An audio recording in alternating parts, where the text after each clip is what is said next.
వాక్యాన్ని మనం నేర్చుకుందాం. ఈ దినం యొక్క ధ్యానం నిమిత్తమై పరిశుద్ధ గ్రంథంలో నుంచి కొన్ని మాటలు మనము చదువుకుందాం. పరిశుద్ధ గ్రంథంలో నుండి కొత్త నిబంధన భాగము నుండి యోహాను సువార్త 15వ అధ్యాయము ఈనాటి మన ధ్యానం నిమిత్తమై యోహాను సువార్త 15వ అధ్యాయం 13వ వచనాన్ని చదువుతున్నాను. 15వ అధ్యాయము 13వ వచనం. తన స్నేహితుల కొరకు తన ప్రాణము పెట్టువాని కంటే ఎక్కువైన ప్రేమ గలవాడెవడునో లేడు. దేవునికి స్తోత్రం. హల్లెలూయా. తర్వాత ఇంకొక మాట కూడా మనం చదువుదాం. ఫిలిప్పీలకు రాసిన పత్రిక, అపోస్తలుడైన పౌలు గారు ఫిలిప్పీలకు రాసిన పత్రిక 2వ అధ్యాయము, ఫిలిప్పీలకు రాసిన పత్రిక 2వ అధ్యాయము 8వ వచనం చదువుతున్నాను. మరియు ఆయన ఆకారమందు మనుష్యుడిగా కనబడి మరణము పొందునంతగా, అనగా శిలువ మరణము పొందునంతగా విధేయత చూపిన వాడై తన్ను తాను తగ్గించుకొనెను. దేవునికి స్తోత్రం. హల్లెలూయా. ఈరోజు మనము ఈ మాటలను ధ్యానం చేద్దాం. మనము నేర్చుకున్నటువంటి మొదటి మాట యోహాను సువార్త 15:13లో తన స్నేహితుని కొరకు ప్రాణము పెట్టు వాని కంటే ఎక్కువ ప్రేమ గలవాడెవడునో లేడు. హల్లెలూయా. ఈరోజు స్నేహితుల దినోత్సవము అనేటువంటి ఒక సందర్భం అంతా లోకంలో కనపడతా ఉంది. స్నేహితుల దినోత్సవం, ఫ్రెండ్షిప్ డే అనేటువంటి ఒక ప్రత్యేక దినం. ప్రియులారా, బైబిల్ గ్రంథంలో ఉన్న వాక్యాలు ప్రతి సందర్భానికి తగిన మాటలు బైబిల్ గ్రంథంలో ఉన్నాయి. మరి స్నేహితుల దినోత్సవముగా ఈ దినమున లోకములో లోక స్నేహితులు పలు విధాలుగా వారు ప్రియులారా ఆ ఫ్రెండ్షిప్ డేని సెలబ్రేట్ చేసుకుంటా ఉన్నారు. పార్టీలు చేసుకుని, పిక్నిక్లకు వెళ్ళి, పార్కులకు వెళ్ళి, బీచ్లకు వెళ్ళి అక్కడక్కడ గ్యాదర్ అయ్యి తినడం, తాగడం, తిరగడం, ఏమండి ఎలాగ వారు సెలబ్రేట్ చేసుకోవాలనుకుంటే అలాగా ఫ్రెండ్షిప్ డేని వారు లోకంలో సెలబ్రేట్ చేసుకుంటా ఉన్నారు. అయితే దేవుని పిల్లలంగా ఈ ఫ్రెండ్షిప్ డే దినమున మరి దేవుని వాక్యములో నుండి కొన్ని విషయాలు మనము నేర్చుకుని ఏమండి మన ఆత్మీయ జీవితాన్ని బలపరుచుకోవడం అనేటువంటిది నిజంగా అది ఎంతైనా మనకు ఆశీర్వాదకరమైన విషయాన్ని ఈ దినమున ప్రభు మనకి జ్ఞాపకం చేస్తూ ఉన్నారు. ఇక్కడ బైబిల్ గ్రంథంలో ఆదికాండం మొదలుకునే ప్రకటన గ్రంథము దాకా చూస్తే చాలా మంది స్నేహితులు మనకి మనుషులు కనపడతా ఉన్నారు. అయితే మనుషుల స్నేహితుల గురించి మనం ఈరోజు మనం నేర్చుకోవట్లేదు, కానీ మరి దేవుని యొక్క వాక్యంలో నుండి మనము మన ప్రభువు మనలను ఏమని పిలుస్తున్నాడంటే స్నేహితులు అని పిలుస్తా ఉన్నాడు. హల్లెలూయా. చూడండి ఒకసారి యోహాను సువార్త 15వ అధ్యాయము, యోహాను సువార్త 15వ అధ్యాయము 14వ వచనం చదువుదాం. నేను మీకు ఆజ్ఞాపించు వాటిని చేసిన యెడల మీరు నా స్నేహితులయ్యుందురు. హల్లెలూయా. నేను మీకు ఆజ్ఞాపించిన వాటిని చేసిన యెడల మీరు నాకు ఏమవుతారు? స్నేహితులు. యు ఆర్ మై ఫ్రెండ్స్ అనేటువంటి మాటను ప్రభు చెప్తా ఉన్నాడు. నిజంగా ఈ లోకంలో మన స్నేహితులు ఎవరంటే మన స్థాయికి తగిన వారు మన స్నేహితులు ఉంటారు, మన స్థితికి తగిన వారు మన స్నేహితులు ఉంటారు. కానీ దేవుని బిడ్డలారా, మనకంటే ఉన్నతమైన వారు మనకు స్నేహితులుగా ఉండాలంటే చాలా కష్టం. ఏమండి మరి చాలా అరుదుగా ఉంటారు. ఏమండి కానీ దేవుని యొక్క వాక్యములో ఈ లోకంలో మనుషులు మరి పిల్లలు గొప్ప గొప్ప వారు మనకు స్నేహితులుగా లేకపోయినా ఈ లోకంలో ఉన్న గొప్ప మనుషులందరికంటే గొప్పవాడైన దేవుడు మనకేమై ఉన్నాడంటే స్నేహితుడు. హల్లెలూయా. ఈ లోకంలో ఉన్న గొప్ప వారందరికంటే గొప్ప వ్యక్తి, గొప్ప దేవుడు మనకేమవుతారంటున్నాడు? స్నేహితుడు. ఎప్పుడంట? నేను మీకు ఆజ్ఞాపించిన వాటిని చేసిన యెడల మీరు నా స్నేహితులయ్యుందురు. హల్లెలూయా. ఆయనకు మనము స్నేహితులు అవ్వాలంటే, ఆయన మనకు స్నేహితుడు అవ్వాలి అంటే ఆయన ఆజ్ఞాపించిన వాటిని మనం ఏం చేయాలి? చెయ్యాలి. ఆయన మాట ప్రకారం మనం చేసినప్పుడు, ఆయన మాట ప్రకారం మనము ఉన్నప్పుడు, జీవించినప్పుడు మనము ఆయనకు స్నేహితులం అవుతాము, ఆయన మనకు స్నేహితుడు అవుతాడు. హల్లెలూయా. ఈరోజు మన వర్తమానము మనం ఆయనకి ఎలాగ స్నేహితులం అవుతామని కాదు, లేక ఆయన మనకి ఎలాగ స్నేహితుడు అవుతాడని కాదు. ఈరోజు మన వర్తమానం ఏంటంటే ప్రాణము పెట్టిన స్నేహితుడు అనే వర్తమానం మనం ధ్యానించబోతున్నాం. హల్లెలూయా. మన స్నేహితుడు ఎవరండి? ప్రాణం పెట్టిన స్నేహితుడు. ప్రాణం పెట్టిన స్నేహితుడు. నిజంగా ఈ లోకంలో చాలా మంది స్నేహితులు ఉంటారు. తినడానికి మనతో స్నేహం చేస్తుంటారు, తిరగడానికి మనతో స్నేహం చేస్తారు, ఏమంటే లేకపోతే రకరకాల ఎంజాయ్మెంట్స్ చేయడానికి మనతో స్నేహం చేస్తారు. కానీ ఈ స్నేహితుడు ఎవరంటే నీ కోసం ప్రాణం పెట్టడానికి లెక్క పెట్టిన స్నేహితుడు అనే మాట. హల్లెలూయా. నీ కోసం ప్రాణమే పెట్టేసిన స్నేహితుడు ఈ స్నేహితుడు. ఇతను నీతో తిరిగే స్నేహితుడు, నీతో తినే స్నేహితుడు లాంటి వాడు కాదు, నీతో తిరిగే స్నేహితుడు లాంటి వాడు కాదు, నీ కోసం ఏకముగా ప్రాణమే పెట్టిన స్నేహితుడు. హల్లెలూయా. ఈ రోజున మరి దేవుని బిడ్డలారా, మన కోసం ప్రాణం పెట్టిన స్నేహితుడు ఆయన ఎలాగ ప్రాణం పెట్టాడు మన కోసం ప్రాణం పెట్టడానికి ఆయన ఏం చేశాడు అనే కొన్ని విషయాలు మనం ఈ దినమున దేవుని వాక్యంలో నుండి నేర్చుకోవడానికి మనం సిద్ధపడదాం. పిల్లరా, ఈరోజు ప్రభు బలన తీసుకుంటున్నాం కాబట్టి ప్రభు యొక్క బలన తీసుకునేటప్పుడు ఆయన మరణం మనకేమి రావాలంటే గుర్తుకు రావాలి. ఆయన పొందిన మరణం, ఆయన మన కోసం ఎంత త్యాగం చేశాడో, ఎంతగా ఆయన శిలువ మరణాన్ని పొందాడో, ఆ పరిస్థితులన్నీ కూడా మనకేమవ్వాలంటే జ్ఞాపకం రావాలి. హల్లెలూయా. అందుకే ప్రభు అంటాడు, బలను తీసుకునే ముందు ఒక వాక్యం చదువుతాం, నన్ను జ్ఞాపకం చేసుకున్నట్టుకై దీనిని చేయండి, ఇన్ రిమెంబరెన్స్ ఆఫ్ మీ. నన్ను జ్ఞాపకం చేసుకునడానికి దీన్ని చేయండి అని ప్రభు చెప్తాడు. సో మనం ఆయన జ్ఞాపకం చేసుకోవడానికి దీన్ని చేయాలి. ప్రియులారా, సో దేవుని వాక్యంలో మనం చూసినట్లయితే యోహాను సువార్తలోనికి మనం వస్తే 15వ అధ్యాయము 13వ వచనమును మనలా చదివితే అంటాడు, తన స్నేహితుల కొరకు తన ప్రాణము పెట్టువాని కంటే ఎక్కువైన ప్రేమ గలవాడెవడును లేడు. హల్లెలూయా.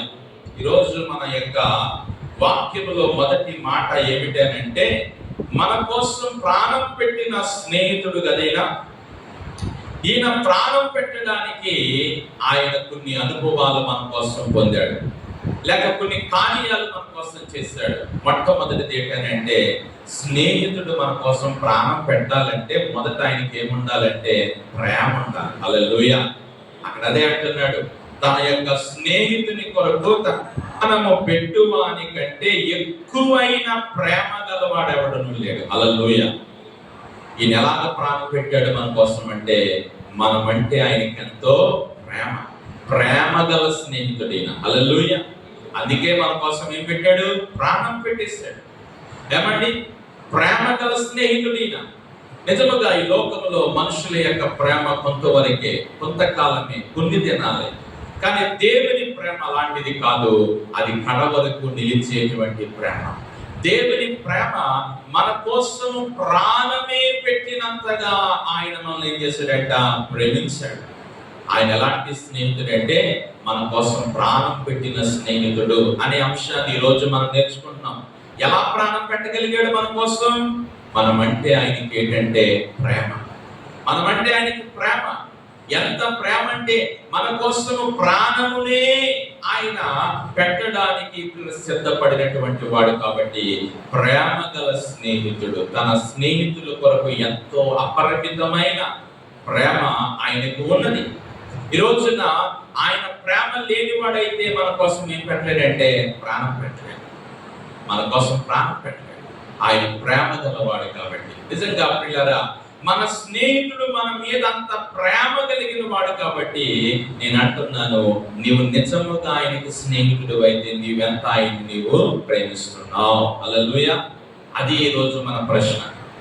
మన మీద ఆయన ఏమంటే ప్రేమ కలిగి తన ప్రాణమునే పెట్టేశాడు కదా, అంతగా మన స్నేహితుడు మనల్ని ప్రేమించాడు. కాబట్టి మనము ఎంతగా ఆయనను మనం ఏం చేయాలి? ప్రేమిస్తున్నాం.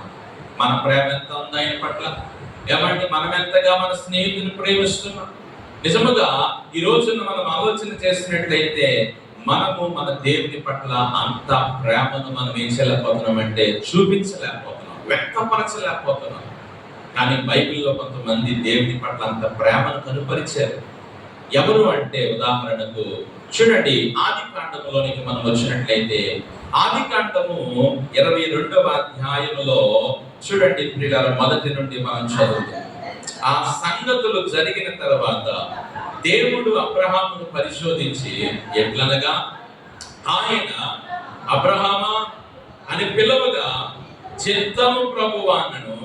అప్పుడు ఆయన, నీకు ఒక్కడైన నీ కుమారుణ్ణి అనగా నీవు ప్రేమించే ఇస్సాకుని నాతో తీసుకుని మోరియా దేశమందు వెళ్ళి అక్కడ నీతో చెప్పబోవు పర్వతంలో ఒక దాని మీద దహన బలిగా అర్పించమని చెప్పాను. హల్లెలూయా.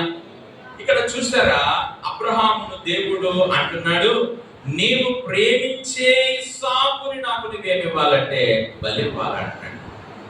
అప్పుడు అబ్రహాము, ప్రభువా ఏంటి నాయనా, ఎంతో లేక వృద్ధాప్యమందు పుట్టాడు నాకు ఈ కొడుకు, అల్లారుముద్దుగా నేను ఈ కొడుకును చూసుకుంటున్నాను, పెంచుకుంటున్నాను, అలాంటి ఈ కుమారుణ్ణి నీవేమడుగుతున్నావు, బలి అడుగుతున్నావు. అందుకే అక్కడ ప్రభు ఒక మాట పర్టికులర్ గా రాయించాడు. ఏంటా మాట అంటే, నీవు ప్రేమించే ఇస్సాకు. హల్లెలూయా. ఏ ఇస్సాకు అండి? నీవు ప్రేమించే ఇస్సాకు. అప్పుడు అబ్రహాము, నీ చేయలేని ప్రభువా, నేను ఇవ్వలేని ప్రభువా అనలేదు, కానీ నా కుమారుని కంటే ఎక్కువగా నేను నిన్నే ప్రేమిస్తున్నా అని ఆ కుమారుని బలి ఇవ్వడానికి అబ్రహాం ఏమేంటంటే సిద్ధపడ్డాడు. హల్లెలూయా. ఆ కుమారుని బలి ఇవ్వడానికి అబ్రహాం సిద్ధపడ్డాడు. అంటే ఇప్పుడు ఇస్సాకు కంటే అబ్రహాం ఎవరిని ఎక్కువగా ప్రేమిస్తున్నాడంటే దేవుని ఎక్కువగా ప్రేమిస్తున్నాడు.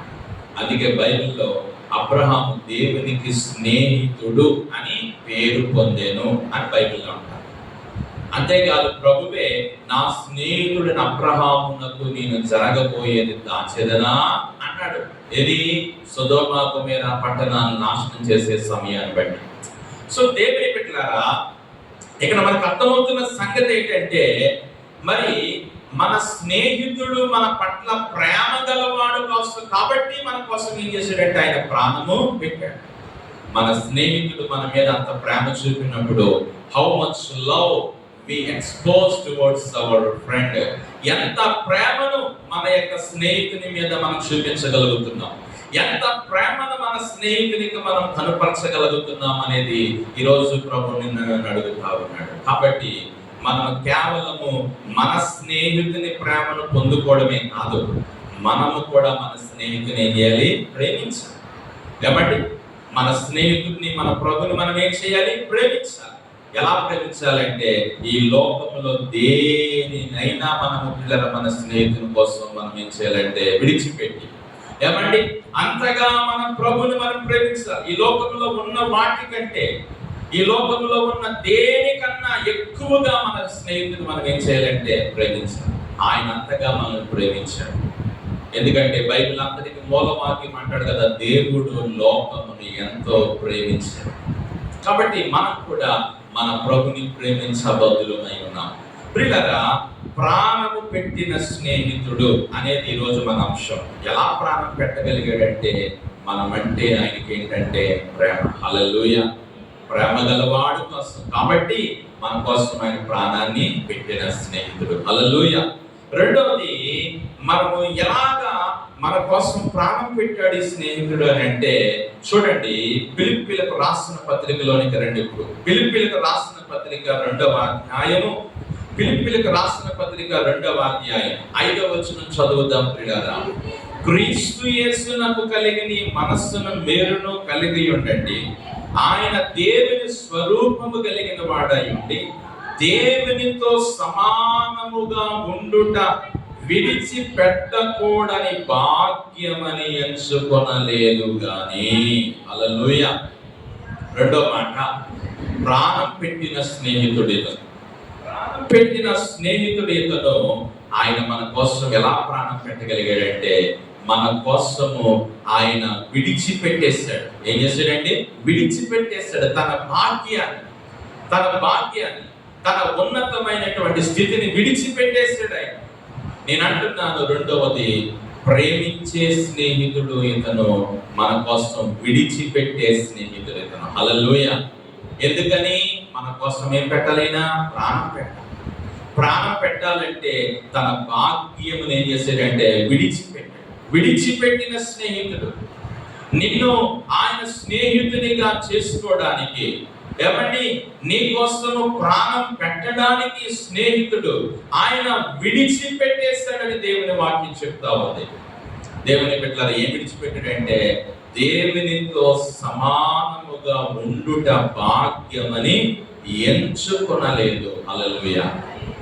నీ కోసం ఒక ఉన్నతమైన భాగ్యాన్ని ఆయన ఏం చేశాడంటే విడిచిపెట్టేశాడు. మనం దేవుని కోసం ఏం విడిచిపెట్టగలుగుతున్నాం?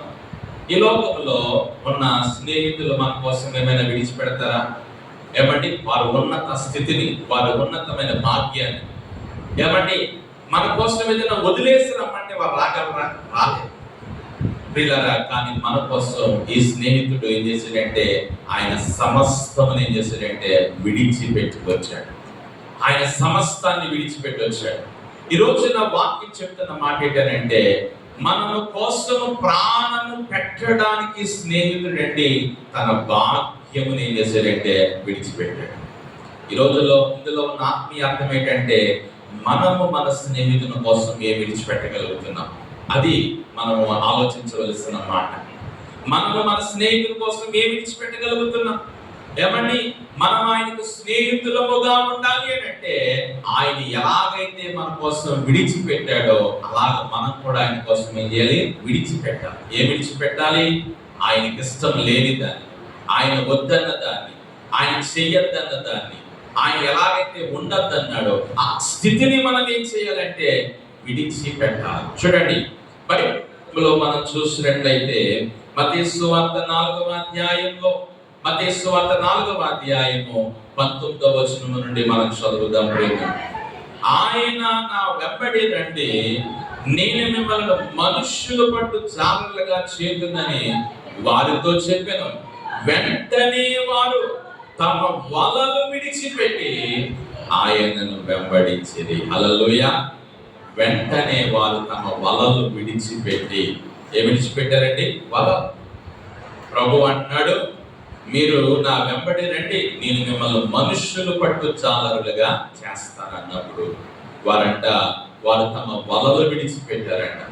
తమ వలలు విడిచిపెట్టారు. ప్రియమైన దేవుని బిడ్డలారా, మన జీవితంలో ఇక్కడ పేతురు, యోహాను, యాకోబు, ఆంద్రేయ వీళ్ళందరూ కూడా చేపలు పట్టుకునే జాలరులు.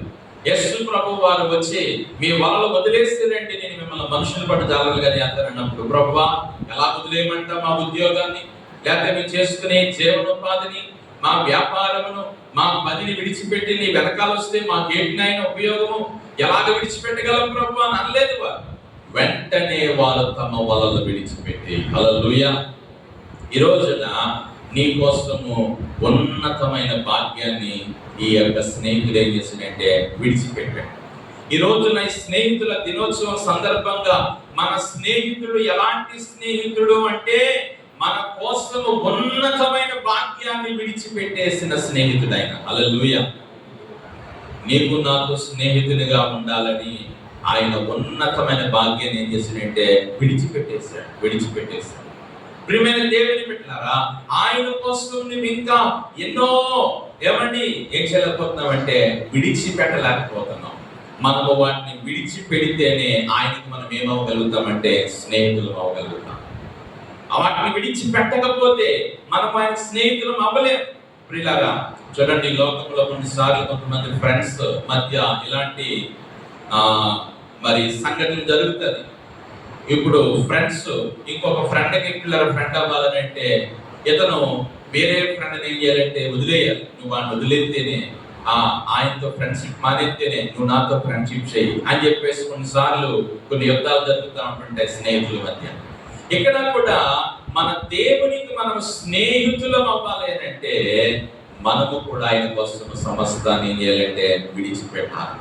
విడిచిపెట్టినప్పుడే ఆయనకు మనం స్నేహితులు అవుతాం. అబ్రహాముతో దేవుడు అది చెప్పాడు, అబ్రహామా నీవున్న దేశమును విడిచిపెట్టు. ఆదికాండం 12వ అధ్యాయం ఒకసారి చదువుతాం. మొదటి వచనమును, ఆదికాండం, యెహోవా నీవు లేచి నీ దేశము నుండి, నీ బంధువుల యొద్ద నుండి, నీ తండ్రి ఇంటి నుండి బయలుదేరి నేను నీకు చూపించు దేశానికి వెళ్ళు అంటున్నాడు అబ్రహాముతో. అవన్నీ విడిచిపెట్టేసి నేను నీకు చూపించే దేశానికి వెళ్ళు. అప్పుడు అబ్రహాము అవన్నీ ప్రభు కోసం ఏం చేశాడు? విడిచిపెట్టేశాడు. ఈ లెఫ్ట్ ఎవ్రీథింగ్.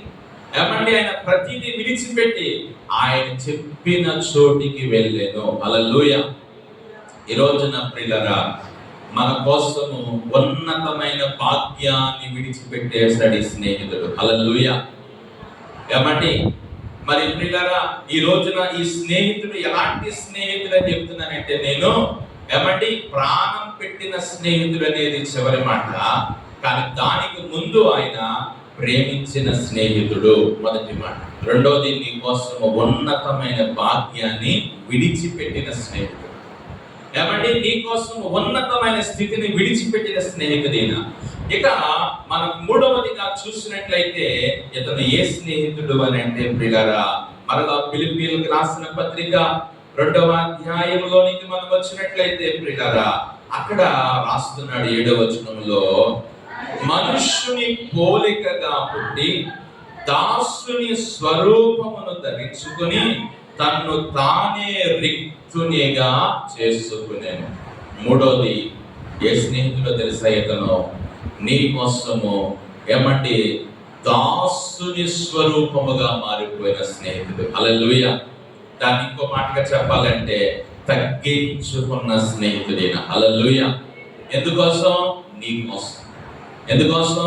నీ కోసం తగ్గించుకున్నాడు. ఆయన తగ్గించుకున్నాడు.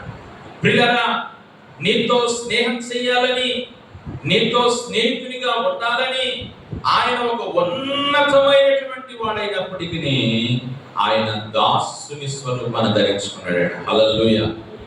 ఆలోచన చేసినట్లయితే ఈ లోకంలో ఉన్నతమైన వారు మనతో కలిసి మన స్థాయిలో ఉండాలంటే ఉండలేరు. వారి స్టాండర్డ్ ఏంటో వారితోనే ఆ స్టాండర్డ్ లోనే ఉంటారు, ఆ లెవెల్లోనే ఉంటారు.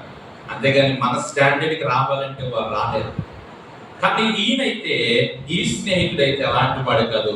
నీ కోసము ఆయన తన్ను తాను తగ్గించుకున్న స్నేహితుడు. హల్లెలూయా. ప్రియులారా, ఈ రోజున ఈ స్నేహితుడు లోకంలో మనకి ఎక్కడా ఉండడు. ఏమండి, ఇలాంటి స్నేహితుడు లోకంలో మనకి ఎక్కడా ఉండడు. ఈయన నీ కోసము ఆయన మనుషుని పోలికగా పుట్టి దాసుని స్వరూపము ధరించుకుని తన్ను తాను రిక్తునిగా చేసేసుకున్నాడని వాక్యం చెప్తా ఉంది. ఏమండి, తన్ను తాను రిక్తునిగా చేసేసుకున్నాడు.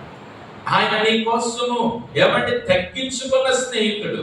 ఎంతగా తగ్గించుకున్నాడంటే ఆయన తన స్థితిని అంతా కూడా వదిలేసుకున్నాడు. ఆయన హల్లెలూయా. ఆయన ఒక దేవుడై ఉండి మనుష్యుని పోలికగా పుట్టాడట.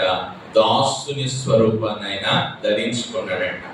ఆలోచన చేసినట్లయితే ప్రియమైన దేవుని బిడ్డలారా, నేనంటాను, మన ప్రభువు మనకు స్నేహితునిగా ఉండడం కోసము అంతగా తగ్గించుకున్నప్పుడు మనం ఇంకెంతగా మన ప్రభు సన్నిధిలో తగ్గించుకోవాలి. మనం ఏ పాటి వారం.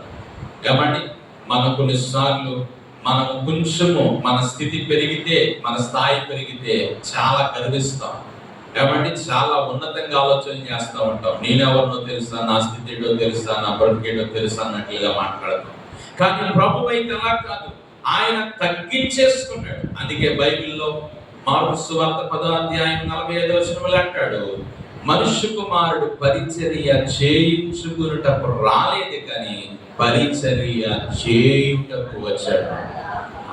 చూడండి, ఆయన పరిచర్య చేయించుకోవడానికి రాలేదు, పరిచర్య చేయడానికి వచ్చాడు. తగ్గింపు అనేటువంటి దానికి ఎన్నో ఉదాహరణలు. అంతేకాకుండా యోహాను సువార్త 13వ అధ్యాయంలో చదువుతాము, ఒక దినమున ఈ శిష్యులందరినీ లైన్ గా నిలబెట్టి ఆయన వారి పాదాలు కడగడం మొదలెట్టాడంట. హల్లెలూయా. అప్పుడు పేతురు, అందరూ మౌనంగా కడిగించుకున్నారు కాళ్ళు. పేతురు దగ్గరికి వచ్చేలకు పేతురు అంటున్నాడు, ప్రభువా నీవేంటి నాయన మా పాదాలు కడగడం ఏంటి ప్రభువా అంటాడు. అప్పుడు ప్రభు అన్నాడు, నేను కడగకపోతే నీకు పాలు లేదు అన్నాడు. ఆ మాట చదువుదాం ఒకసారి, చూడండి అక్కడ ఉందా, దొరికిందా? పేతురు, నీవు పాదాలు కడగరాదని ఆయనతో నేను, అందుకు యేసు, నేను నిన్ను కడగని ఎడల నాతో నీకు పాలు లేదు అనేను. హల్లెలూయా. అప్పుడు పేతురు అంటాడు, నిలువెల్లా నన్ను కడుగు నాయన అంటాడు. హల్లెలూయా. అంటే ఇక్కడ యేసు ప్రభు వారు శిష్యులు పాదాలు కడుగుట దేనికి సూచనగా ఉందంటే ఆయన తగ్గింపునకు అంటే సూచనగా ఉంది. ఏమండి, ఈ లోకంలో కొన్నిసార్లు ఇంటికి వచ్చిన కాలు కడుక్కోవడానికి నీళ్ళిచ్చే సాంప్రదాయం అయిపోయింది. పూర్వపు దినాల్లో అయితే ఇంకా చుట్టాలు అక్కడ ఇంకా వస్తున్నారని కానీ ఇక్కడే నీళ్ళు ఎట్టుకుని రెడీగా ఉండేవారు. కాలు కడుక్కోండి అనేవారు. వద్దరు కడుక్కుంటాడు పోతాడు అన్నట్లుగా ఉన్నాయి ఈ రోజుల్లో కదా. దేవుని బిడ్డలారా, యేసు ప్రభు వారట ఆయన శిష్యుల పాదాలు కడిగారు. ఎంత తగ్గింపు చూడండి. జార్ఖండ్ దగ్గర ఒక పిల్లల కొండ ప్రాంతాలు కలిగినటువంటి ప్రజలు ఉన్నారు.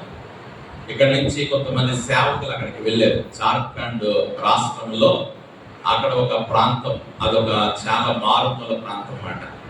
అక్కడ వారి సాంప్రదాయం ఏంటంటే ఎవరైనా అతిథులు వస్తే ఆ అతిథులను కూర్చోబెట్టి పల్లెంలో కాళ్ళు పెట్టి ఆ పల్లెంలో కాళ్ళను వాళ్ళు ఏం చేస్తారంటే కడుగుతారు. అది వారి సాంప్రదాయం. ఎవరు అతిథులు వచ్చినా వారికి అలాగున వారు ఏం చేస్తారంటే పల్లెంలో కాళ్ళు పెట్టి ఆ పాదాలు వారు ఏం చేస్తారంటే కడుగుతారు అన్నమాట. అక్కడికి వెళ్ళిన సేవకులు అక్కడికి వెళ్ళిన తర్వాత వారు ఫోటోలు పెట్టినప్పుడు ఒకసారి నేను చూశాను. అక్కడ సాంప్రదాయం ఇదని చెప్పేసి వారు చెప్పడం జరిగింది. సో అలాగున యేసు ప్రభు వారు కూడా ఆయన ఎలాంటి స్నేహితుడు అంటే నీ కోసం తగ్గించుకున్న స్నేహితుడు. హల్లెలూయా. ప్రియులారా, ఒకటి నీ కోసం ప్రాణం పెట్టిన స్నేహితుడు ఆయన, రెండవది నీ కోసం విడిచిపెట్టిన స్నేహితుడు, మూడవది నీ కోసం తగ్గించుకున్న స్నేహితుడు ఆయన. హల్లెలూయా.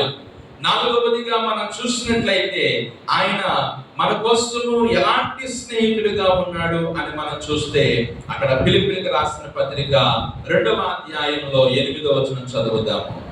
మరియు ఆయన ఆకారమందు మనుషుడిగా కనబడి మరణము పొందినంతగా, అనగా సిలువ మరణము పొందినంతగా విధేయత చూపిన వాడై తన్ను తాను తగ్గించుకొనెను. హల్లెలూయా. మరణము, దానికి తర్వాత ఇంకో మాట సిలువ మరణం. మరణం అనేటువంటిది చాలా రకాలుగా ఉంటది. యాక్సిడెంటల్ గా మరణించవచ్చు, అనారోగ్యంతో మరణించవచ్చు, ఏమండి లేక ఏదైనా పరిస్థితులను బట్టి మరణించవచ్చు. కానీ యేసు ప్రభు యొక్క మరణము సిలువ మరణం. హల్లెలూయా. అంటే ఆ మరణానికి ముందు శ్రమలు పొందాడు ఆయన. హల్లెలూయా. మన కోసము శ్రమలు పొందిన స్నేహితుడు ఇతను. ఈరోజు మన 4వ మాట ఏ మాట అంటే మన కోసము శ్రమలు పొందిన స్నేహితుడు. ఈ రోజు నా స్నేహితులుగా ఉంటే ఏముంటాయి? సుఖాలు కోరుకుంటారు స్నేహితులు. ఆడుతో స్నేహం చేస్తే మనకి బాగా తినడానికి బాగా ఉంటుంది, తిరగడానికి బాగుంటుంది, కారు ఉంటుంది, చాలా లగ్జరీగా ఫ్రెండ్షిప్ చేయొచ్చు. మనతో తిరిగితే శ్రమలు ఉంటాయి అని అంటే ఎవడైనా మనతో స్నేహం చేస్తాడా? చేయడు. ప్రియులారా, యేసు ప్రభు వారి యొక్క స్నేహిత లేక మన కోసం ఆయన ఎలాంటి స్నేహితుడు అంటే మన కోసము శ్రమలను అనుభవించిన స్నేహితుడు ఆయన. హల్లెలూయా. ఏమంటే మన కోసము శ్రమలను అనుభవించాడు. సిలువ దేనికి గుర్తు? శ్రమ గుర్తు. సిలువలో ఆయన పొందిన శ్రమలు యెషయా గ్రంథం 53 అధ్యాయం అంతా చదివితే మనకు అర్థమవుతుంది ఆయన ఎంత శ్రమ పడ్డాడో.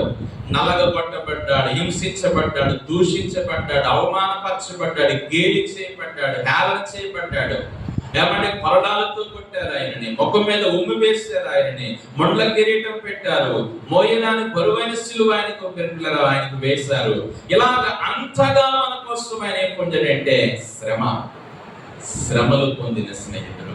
నీ కోసం నా కోసం శ్రమలు పొందిన స్నేహితుడు ఈ స్నేహితుడు. నిజంగా ఈ రోజు మనం ఆలోచన చేస్తున్నట్లయితే ప్రియులారా, ఆయన మన కోసము శ్రమ పడిన స్నేహితుడు అనే విషయాన్ని దేవుని వాక్యం చెప్తారు. మనం దేవుని కోసం ఎంత శ్రమ పడుతున్నాం? మన శ్రమలు ఏదన్నా చిన్న శ్రమ వస్తే చాలు ఎంత మనం ఇదైపోతామో. మనం ఎప్పుడు శ్రమల గుండా వెళ్తున్నాం? మనకి ఎవరి శ్రమల జ్ఞాపకం రావాలంటే దేవుని శ్రమల జ్ఞాపకం రావాలి. నా కోసం ఆయన అంత శ్రమలు పొందాడు కదా, నేను ఈ చిన్న శ్రమ నేను చేయలేకపోతున్నాను, ఓర్చుకోలేకపోతున్నానేంటి, తట్టుకోలేకపోతున్నానేంటి? ఈ శ్రమలు నేను తట్టుకుంటే దీని వెనక దేవుడు గొప్ప దీవెన నాకు ఆయన ఇస్తాడు, దీని వెనక గొప్ప ఆశీర్వాదం నాకు ఇస్తాడు అని మనం తెలుసుకోవాలి. పిల్లరా, ఆలోచన చేసినట్లయితే యేసు ప్రభువు వారు ఆయన శ్రమ పడినటువంటి మాట చూడండి. బైబిల్ గ్రంథంలో ఒక వచనాన్ని మనం చదువుదాము. పేతురు గారు రాసినటువంటి పత్రికలోనికి మనం వచ్చినట్లయితే అక్కడ ఒక మాట ఇలాగంటాడు. 4వ అధ్యాయం 1 పేతురు 4 మొదటి వచనం. క్రీస్తు శరీరమందు శ్రమ పడిన గనుక మీరును అట్టి మనస్సును ఆయుధముగా ధరించుకొనుడి. చాలండి ప్రియులారా, ఆలోచన చేసినట్లయితే క్రీస్తు తన శరీరమందు శ్రమ పడిన గనుక మీరును అట్టి మనస్సును ఏం చేసుకోండి? ఆయుధంగా. అలాంటి మనస్సు మీరు కలిగి ఉండండి. ఏ మనస్సు? శ్రమ పడే మనస్సు. మన స్నేహితుడు మన కోసము పడవలసిన శ్రమలన్నీ ఆయన పడ్డాడు. ఇప్పుడు మనము మన స్నేహితుని కోసం ఎన్ని శ్రమలైనా ఏం చేయాలి? అనుభవించాలి. ఏమండి, ఈ రోజున క్రైస్తవ సమాజానికి ఏం ప్రారంభమయ్యాయి అంటే శ్రమలు ప్రారంభమయ్యాయి. మన ప్రాంతాలకు ఇంకా అంతగా ఏమీ రాలేదు. మరి ఉత్తరప్రదేశ్, యూపీలో, ఒరిస్సాలో, ఛత్తీస్గఢ్లో ఇలాంటి ప్రాంతాల్లో ఆల్రెడీ క్రైస్తవ సమాజానికి ఏం ప్రారంభమని అంటే శ్రమలు ప్రారంభమయ్యాయి. పాస్టర్ గారిని జైలు వేసేస్తున్నారు. ఆరాధన జరిగితే జరగనివ్వట్లేదు. రాళ్ళెట్టి కొడుతున్నారు, కర్రలెట్టి కొడుతున్నారు, రక్తాలు కారిపోతున్నాయి. ఈ సోషల్ మీడియా ద్వారా అప్డేట్స్ మనం చూస్తున్నాం. ఎంత శ్రమ వారు అనుభవిస్తున్నారో. దేవుని బిడ్డలారా, మన జీవితంలో మనం కూడా మన దేవుని కోసము ఎలాంటి శ్రమలైనా అనుభవించడానికి మనం ఏమవ్వాలంటే సిద్ధపడాలి. ఎందుకంటే మన స్నేహితుడు మన కోసం ఆల్రెడీ పొందాడు, శ్రమలు పొందాడు. ఈ లోకంలో ఆయన కోసం కొంతకాలం మనం శ్రమ పడితే తర్వాత శాశ్వత కాలము ఆయనతో మనం సంతోషంగా ఉంటాం. హల్లెలూయా. యుగయుగాలు ఆయనతో మనం సంతోషంగా జీవిస్తాం. కాబట్టి ఈ మనము దేవుని కోసం ఈ లోకంలో కొంతకాలం శ్రమలు పొందాలి. ఈ రోజున 4వ మాట, మన కోసం ఇతను ఏం పొందాడంటే శ్రమలు పొందిన స్నేహితుడు. హల్లెలూయా. మన కోసం శ్రమలు పొందిన స్నేహితుడు. ప్రియులారా, ఆలోచన చేయండి. మరి మొదటిగా మన కోసము ఏమండి? ప్రేమ కలిగిన స్నేహితుడు. రెండవది విడిచిపెట్టిన స్నేహితుడు. మూడవది తగ్గించుకున్న స్నేహితుడు. నాలుగవది శ్రమలు పొందిన స్నేహితుడు. ఐదవది చివరి మాట, ప్రాణం పెట్టిన స్నేహితుడు. హల్లెలూయా. మన మాటల్లో చివరి మాట, ఏ స్నేహితుడినా? ప్రాణం పెట్టిన స్నేహితుడు. నీ కోసం నిన్ను ప్రేమించిన స్నేహితుడు, నీ కోసం విడిచిపెట్టిన స్నేహితుడు, నీ కోసం తగ్గించుకున్న స్నేహితుడు, నీ కోసం చాలా శ్రమలు అనుభవించిన స్నేహితుడు, ఆఖరికి నీ కోసం తన ప్రాణాన్నే పెట్టేసిన స్నేహితుడు మన యేసయ్య. హల్లెలూయా. ప్రాణం ఏమండి? ఈరోజు మన ఎదుట సిద్ధపరచబడిన బల్ల మనకి చూపెడుతుంది నీ కోసం ఆయన ప్రాణం పెట్టిన స్నేహితుడు. అదే మనం చదివాము యోహాను 15:14, 13లో. ఏమండి? తన స్నేహితుని కొరకు ప్రాణము పెట్టువాని కంటే ఎక్కువైన ప్రేమ గలవాడెవడునూ లేడు. ప్రాణం పెట్టిన స్నేహితుడు. ప్రియులారా, దేవుని సన్నిధానంలో ఆయన మన కోసం ప్రాణాన్ని పెట్టేశాడు. ఈ రోజున మనము బలను తీసుకుంటూ మనము ప్రభువుతో చెప్పాలి, ప్రభువా, నా కోసం ప్రాణం పెట్టావు, నీకు వందనాలు. నా కోసం ప్రాణ స్నేహితుడు అయిన నీకు వందనాలు ప్రభువా అని మనం ప్రార్థన చేయాలి. దేవుని బిడ్డలారా, మనము కూడా మన ప్రభు కొరకు ప్రాణమును పెట్టుటకైనా మనం ఏమవ్వాలంటే సిద్ధపడాలి. హల్లెలూయా. బైబిల్ గ్రంథంలో ఏమంటే భక్తుడైన పౌలు గారు ఒక మాట అంటాడు. ఏమంటాడంటే, ఇదిగో నా దేవుని కోసము నా ప్రాణమును ఏమాత్రము ప్రియమైనదిగా నేను ఏం చేయట్లేదు, ఎంచుకోవటం లేదు. ఆ మాట చదివి మనం ప్రార్థన చేసుకుందాం. అపోస్తలుల కార్యాల్లోనికి మనం వచ్చినట్లయితే ఆ మాటలు మనకి కనబడతాయి. ప్రియమైన దేవుని బిడ్డలారా, అపోస్తలుల కార్యాల్లో, మరి ఇదిగో నన్ను ప్రేమించిన నా దేవుని కోసము నేను నా ప్రాణము పెట్టుటకు నేను సిద్ధపడుతున్నాను అని పౌలు గారు మాట్లాడినటువంటి మాటలు మనకి కనపడతాయి దేవుని బిడ్డలారా.